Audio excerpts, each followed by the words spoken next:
I know why I picked mine. Gonna get an easy basket. Oscar Robertson will inbound at. Watch him die for the ball right here. Look. He's made me want to retire. And for Dave Cowens, that was not weakness, it was respect. Dave Cowens spent his whole career crashing into giants. He fought against men who were taller than him, stronger than him, and just as hungry to win as he was. Some nights, after battling players who felt impossible to stop, Cowens walked off the floor more tired than he had ever felt in his life. He thought about how hard this game really was. He thought about quitting before his body gave out on him. But that feeling never turned into bitterness. It turned into respect, because only a player who has stood face-to-face with greatness can really know what greatness looks like. This is the story of the players Dave Cowens respected the most, and the story of how he learned to judge a basketball player the right way. And if stories like this deserve more love, use the hype feature and give this video some hype, because players like Cowens built this game with work that most fans never even saw. Dave Cowens was not built like other superstars of his time. He stood 6 feet 9 inches tall, which sounds tall, but in his world, where centers often stood 7 feet or more, it was small. He played with a head of bright red hair and a temper that matched it on the court.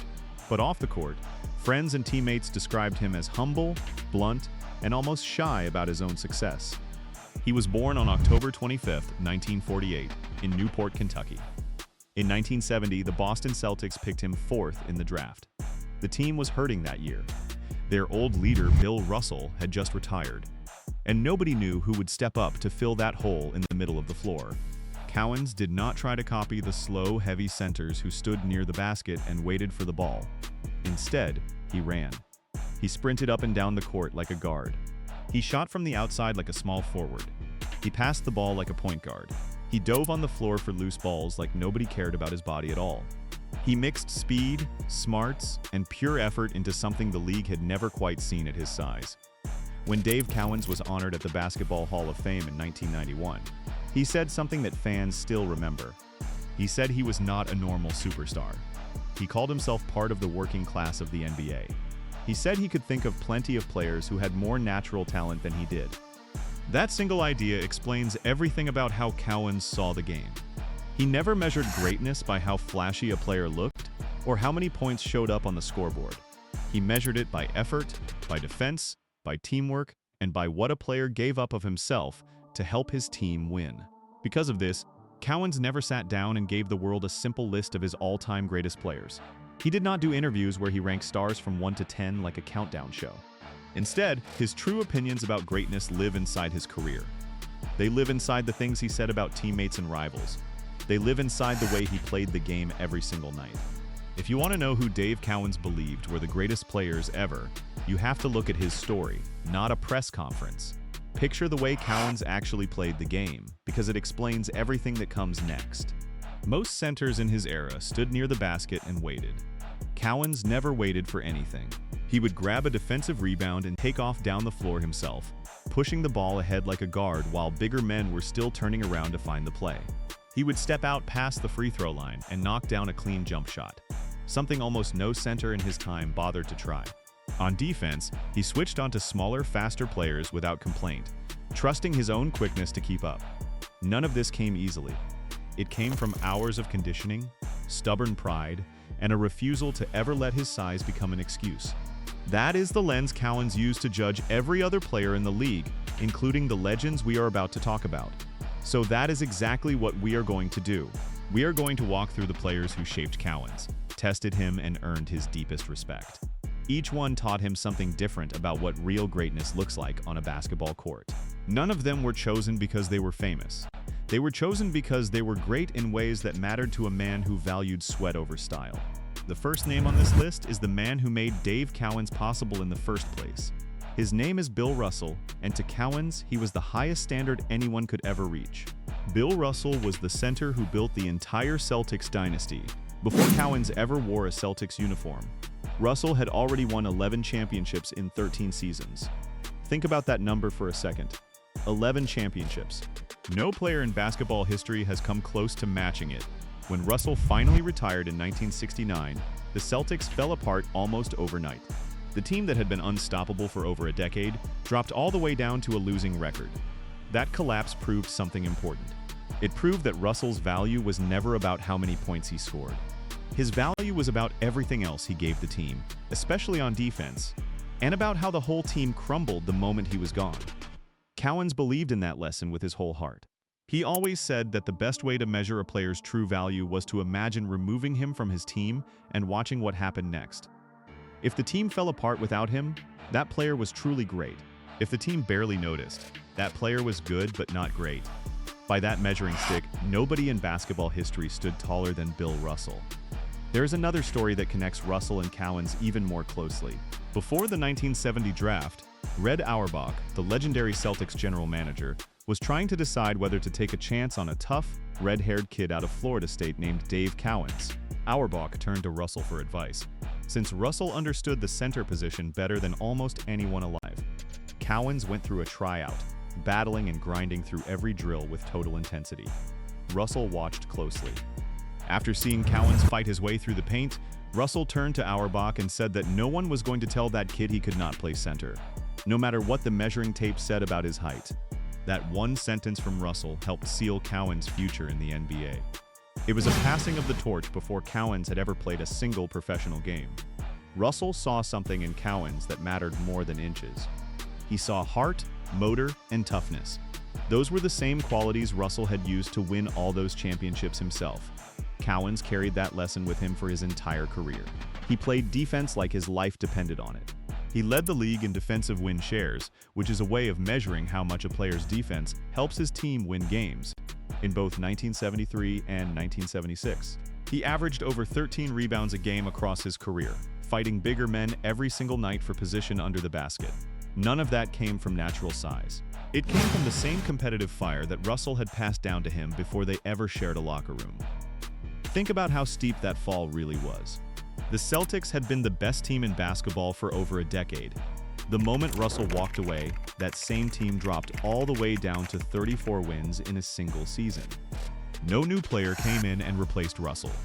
No new system fixed the problem right away. The team simply lost its anchor, and everyone could see it on the scoreboard. That fall is exactly why Cowens trusted Russell's advice so completely when he arrived as a rookie, trying to fill that same enormous role. He did not try to be a copy of Russell. He simply borrowed the same core idea, that defense and winning come before everything else, and built his own game on top of it. To Cowens, Russell was not just the greatest winner in basketball history. Russell was proof that defense, sacrifice, and team focus mattered more than personal glory. Every other player on this list gets measured, at least a little, against the standard that Russell set. The next name comes from somebody Cowens saw every single day for years. His name is John Havlicek, and Cowens called him a player who could never truly be replaced. John Havlicek played alongside Cowens for 8 seasons in Boston. He served as a bridge between two eras, connecting the old championship teams led by Russell to the new championship teams led by Cowens. Havlicek was the kind of player who never seemed to stop moving. While other players walked back on defense or stood still waiting for a pass, Havlicek was always running, always cutting, always working his way toward open space. That endless motion was the secret to his greatness. Havlicek wore defenders down simply by never letting them rest. He ran through screens set by his teammates, sprinted to the corners, sprinted back to the middle, and somehow still had the legs left to knock down a clean jump shot at the end of all that running. Cowens loved this about him. He saw Havlicek as proof that conditioning and effort could be just as deadly as raw talent. What made this even more impressive to Cowens was how quiet Havlicek stayed about it. He did not demand the ball every time down the floor. He did not sulk if a shot did not come his way for a few possessions. He trusted that his constant movement would eventually create an open look. And more often than not, he was right. That patience paired with non-stop energy is a hard combination to find in any player at any level of the sport. When Havlicek finally retired in 1978, Cowens wrote a tribute to him. In that tribute, Cowens said that someone else would eventually take Havlicek's spot on the roster, but nobody would ever truly replace him. That single line says everything about how much respect Cowens had for his longtime teammate. Havlicek was not the loudest or flashiest star on the team.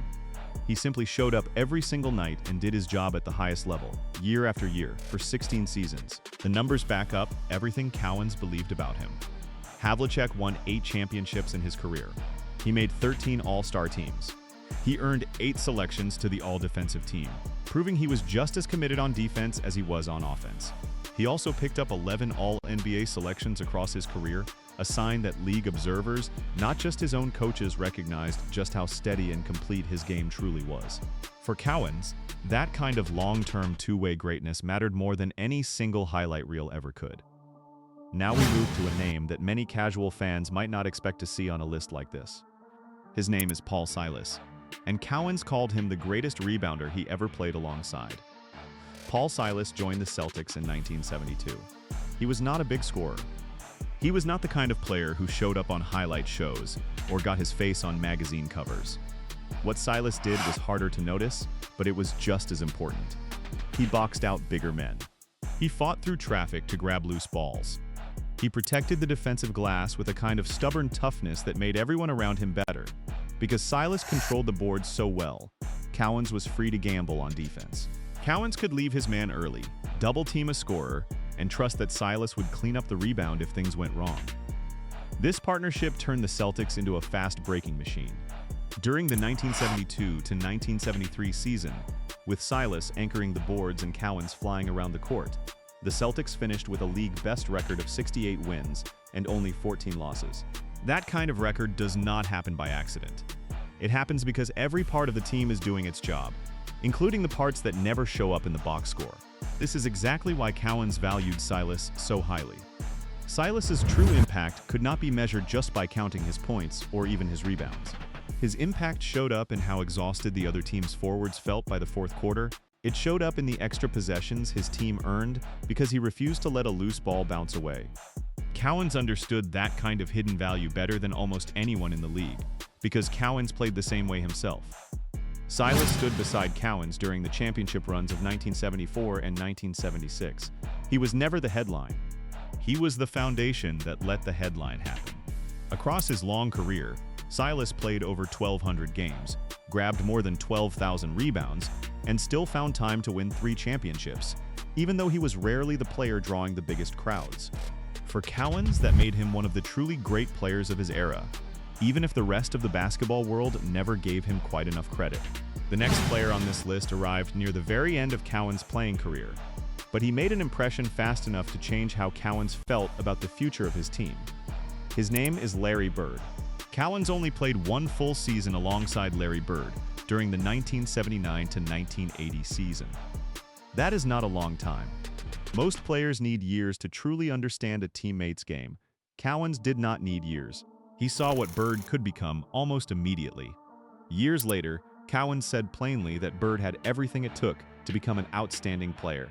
That praise meant something coming from Cowens, because Cowens was known for having very little patience for lazy defense or selfish play. He did not hand out compliments easily, but Bird earned it. Bird could pass like a point guard, rebound like a power forward, shoot from anywhere on the floor, and read the game with a kind of intelligence that most players never develop. Cowens recognized that combination right away, because in many ways it reminded him of his own game. During the 1977 to 1978 season, Cowens had pulled off something extremely rare. He led his entire team in points, rebounds, assists, blocks, and steals, all in the same season. That kind of complete all-around production is almost impossible to find in one player. When Cowens looked at Bird, he saw a younger version of that same complete style, except with even more raw skill behind it. This connection between Cowens and Bird matters for another reason too. Cowens retired early during the 1980 to 1981 season. He did not retire because he had nothing left to give. He retired because he believed that the young core of players around him, especially Bird, along with Robert Parrish and rookie Kevin McHale, were fully ready to carry the Celtics forward without him. Cowens trusted Bird enough to walk away from the game knowing his team was in good hands. That trust says more about how highly Cowens valued Bird than almost any stat ever could. Bird went on to prove that trust was earned many times over. He finished his career averaging better than 24 points, 10 rebounds, and 6 assists a game, numbers that match almost exactly the kind of complete, every category production Cowens always admired most. He won 3 championships of his own and made 12 All-Star teams. For a player Cowens only shared a locker room with for a single season, that legacy speaks volumes about how quickly Cowens could spot the real thing when he saw it. Now we arrive at the rivalry that defined an entire decade of basketball, and the player Cowens respected as the toughest test he ever faced. His name is Kareem Abdul-Jabbar. Kareem stood nearly 7 feet 2 inches tall without shoes. Cowens stood 6 feet 9. That gap might not sound huge on paper, but on a basketball court, against a player with Kareem's skill, it was enormous.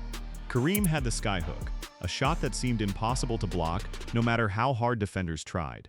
He had length, scoring touch, and a competitive edge that never seemed to fade, no matter how many years passed. Across his career, Kareem scored more than 38,000 points and grabbed over 17,000 rebounds, numbers built across 2 full decades of dominance that almost no other player has ever matched. Their battles defined the 1970s.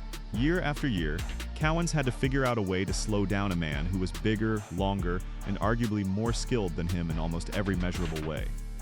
Cowens never had the size to match Kareem, so he used everything else he had instead. He used speed. He used smart double teams. He used non-stop hustle that wore down even a player as dominant as Kareem over the course of a long physical game. The peak of this rivalry came during the 1972 to 1973 season.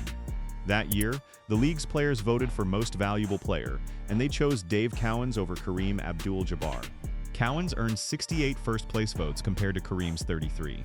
On paper, this surprises a lot of modern fans, because Kareem's scoring numbers that season were incredible, averaging over 30 points a game on excellent shooting, while Cowens averaged just over 20 points a game on a lower shooting percentage. But the players who voted that year were not just looking at scoring totals. They were looking at leadership, defense, and the fact that Cowens had pushed his Celtics to a league-best 68-win season.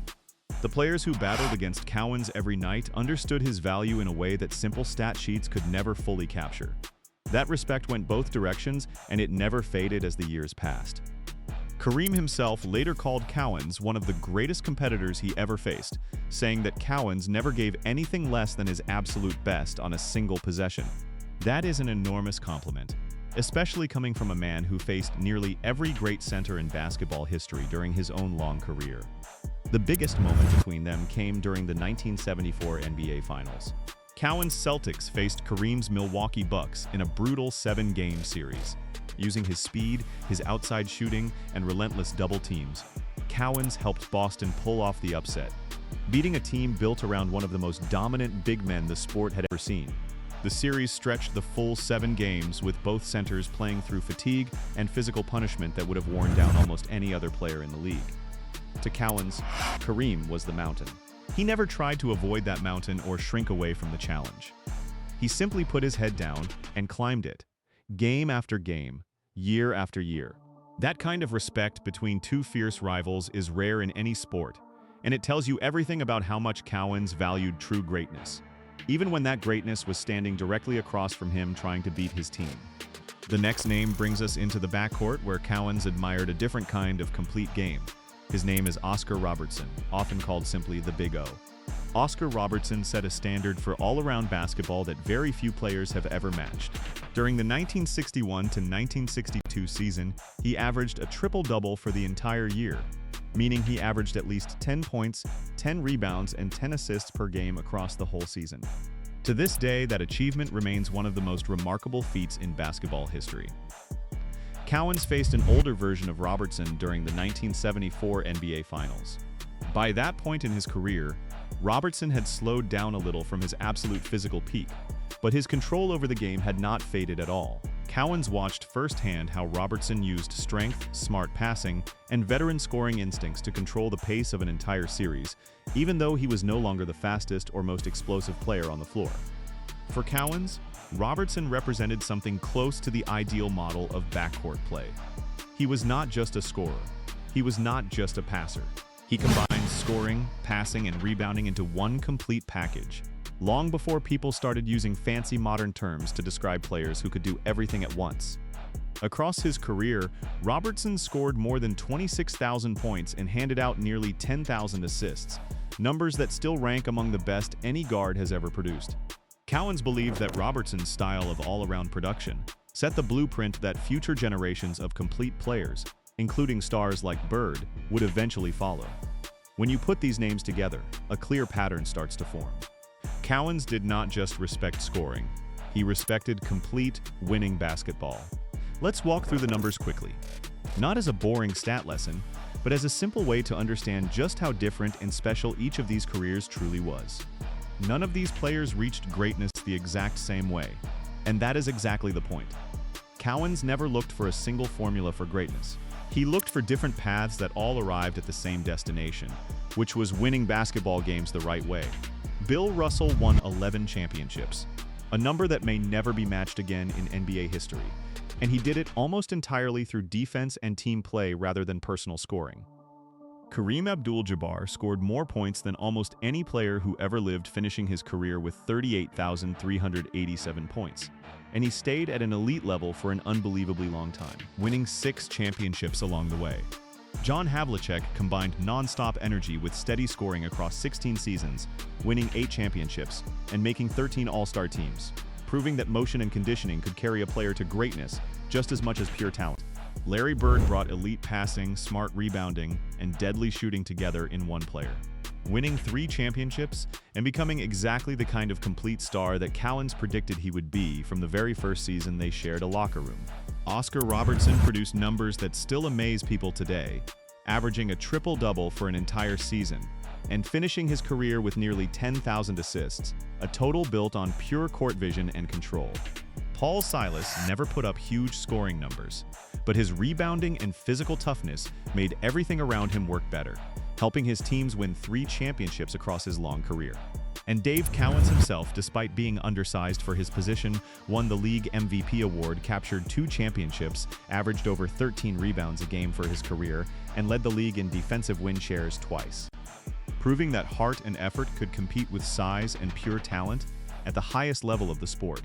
There is one more set of numbers worth mentioning, because it shows just how seriously defense mattered to this whole group of players. Basketball researchers use a number called win shares to estimate how much a player helped his team win games across his entire career, counting both offense and defense together.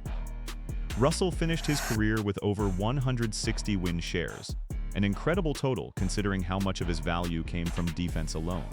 Kareem finished with the highest total of the group, over 270 win shares, built across 20 long seasons of staying near the top of the league. Robertson finished close behind him with nearly 190 win shares, almost entirely thanks to his all-around backcourt production. Bird, despite a career cut short by injuries, still finished with close to 146 win shares. Havlicek finished around 120 win shares across his 16 seasons.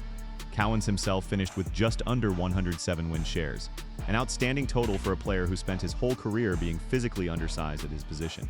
Silas finished a bit lower, around 97 win shares, which makes sense for a player who rarely scored in bunches, but his number still reflects real, lasting value built almost entirely through defense and rebounding. Even the smaller defensive numbers tell the same story. Cowens averaged nearly 10 defensive rebounds a game across his career, an extremely high number for a man his size. Silas averaged almost 8 defensive rebounds a game himself, which explains exactly why Cowens trusted him so deeply on the defensive end. Bird, despite being known mostly for his offense, still averaged more than 8 defensive rebounds a game and nearly 2 steals a game at his peak, proving once again just how complete his game truly was. Every single player on this list, no matter how they are remembered by casual fans today, shared one quiet habit in common. They all worked just as hard on the end of the floor where nobody scores. Each of these players brought something different to the floor. Some scored in bunches, some controlled the boards, some passed with elite vision, some simply refused to ever stop moving. But all of them shared one thing in common that Cowens valued above everything else. They made the people around them better, and they helped their teams win. That same belief carried Cowens long after his playing days ended, all the way into a much later chapter of his basketball life, when he became a head coach. In 1996, Cowens was coaching the Charlotte Hornets on draft night. The Hornets used their pick to select a talented but very young guard straight out of high school named Kobe Bryant. Almost immediately, the team turned around and traded Bryant away to the Los Angeles Lakers. Years later, Bryant revealed exactly what Cowens had told him that night. Cowens explained in blunt terms that Charlotte had no real use for a raw teenage guard who needed years of development. The team wanted proven, established veterans who could help them win right away. For a young player who already believed deeply in his own talent, hearing that kind of honest rejection from a respected former MVP and 2-time champion stung. but Bryant later said that exact moment became part of the fuel that drove him for the rest of his career. That story tells us something important about how Cowens thought about basketball greatness. Talent alone was never enough for him. A player had to prove that talent could turn into immediate physical contributions that helped a team win games right now, not just someday in the future. It did not matter how much potential a young player carried inside him. What mattered to Cowens was what that player could give his team on that very night, in that very game. This was not Cowens being cruel or careless with a young player's feelings. It was simply the same hard standard he had always held for himself. Nobody had handed Cowens anything when he entered the league either. He had to prove possession by possession that a player without the typical size for his position could still help a team win immediately. He never expected any less from the players who came after him, even a player as talented as a teenage Kobe Bryant. In a strange way, that blunt honesty became one of the greatest gifts Cowens ever gave him, even though neither of them could have known it at the time. This same demanding standard connected Cowens to a much later group of Celtics players known as the Floor Burn Team, a group that famously included a tough, hustling guard named Marcus Smart many years after Cowens had retired. The name fits perfectly because it describes players who are willing to dive across the floor for a loose ball, scrape up their knees and elbows, and give up their bodies without a second thought, all in the name of winning a single possession. Cowens lived by that exact same code during his entire playing career, long before anyone ever attached a nickname to it. It is a fitting piece of history that a franchise built around Bill Russell's quiet defensive sacrifice and Cowens' non-stop hustle would still be praising that same kind of toughness generations later. So when you put the whole picture together, you start to understand exactly how Dave Cowens judged greatness. He respected Bill Russell because Russell proved that defense and winning mattered more than personal scoring. He respected John Havlicek because Havlicek proved that non-stop effort and preparation could define an entire career. He respected Paul Silas because Silas proved that the most important work on a basketball court does not always show up on a stat sheet. He respected Larry Bird because Bird proved that passing, rebounding, and scoring could all live inside one complete, winning player. He respected Kareem Abdul-Jabbar because Kareem forced him to fight for every single inch of the court, and Cowens never once backed down from that fight. And he respected Oscar Robertson because Robertson showed the entire league what total, complete basketball mastery could look like decades before most fans even had the words to describe it. None of these names are surprising once you understand the man doing the choosing. Dave Cowens never cared much about fame, flashy highlights, or huge personal scoring totals.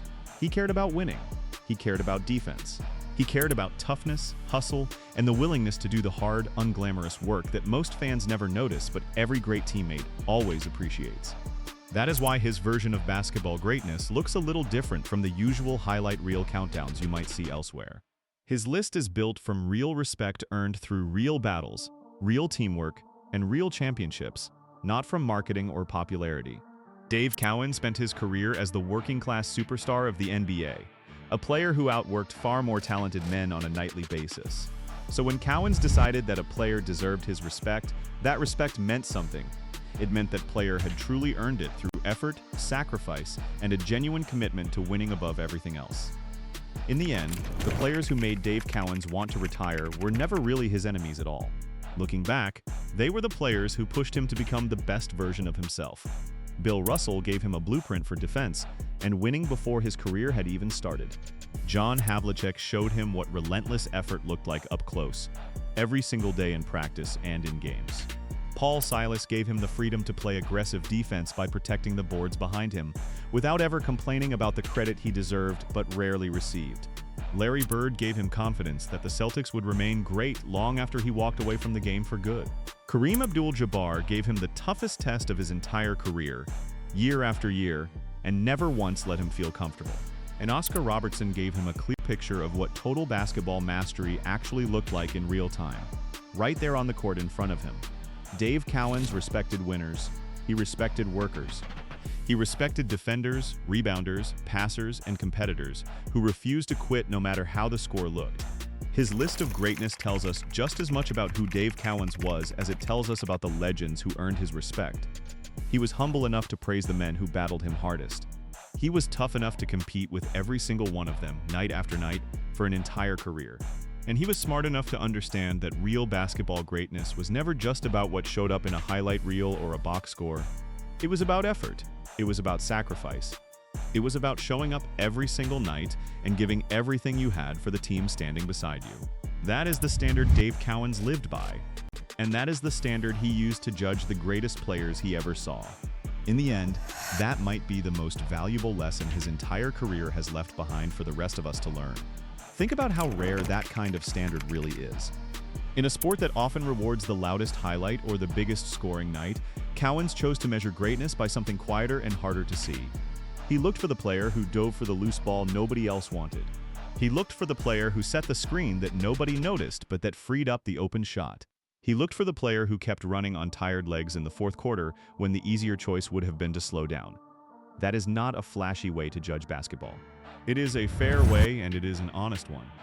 And it came from a man who lived every single one of those moments himself, night after night, for an entire career. That honesty is exactly why his respect carried so much weight. When Dave Cowens looked across the court at Bill Russell, John Havlicek, Paul Silas, Larry Bird, Kareem Abdul-Jabbar, and Oscar Robertson, he was not handing out empty praise. He was recognizing the very same qualities he tried to bring to the floor himself, reflected back at him through 6 different careers, 6 different styles, and 6 different paths to greatness. That is what makes this list worth remembering. It was never about fame. It was always about respect, earned the hard way, possession by possession, season after season.